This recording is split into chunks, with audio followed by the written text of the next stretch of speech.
প্রশ্ন, মা গো আমায় ছুটি দিতে বল, সকাল থেকে পড়েছি যে মেলা। এখন আমি তোমার ঘরে বসে করব শুধু পড়া পড়া খেলা। তুমি বলছো দুপুর এখন সবে, না হয় যেন সত্যি হলো তাই। একদিনও কি দুপুর বেলা হলে বিকেল হলো মনে করতে নাই। আমি তো বেশ ভাবতে পারি মনে, সূর্য গেছে ডুবে মাঠের শেষে।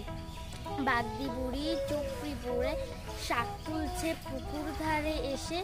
আধার হলো মাদার গাছের তলা, কালি হয়ে এলো দিঘির জল। হাটের থেকে এলো সবাই ফিরে, মাঠের থেকে এলো চাষির দল। মনে কর না উঠলো সাজের তারা, মনে কর না সন্ধ্যা হলো যেন। রাতের বেলা দুপুর যদি হয়, দুপুর বেলা রাত হবে না কেন।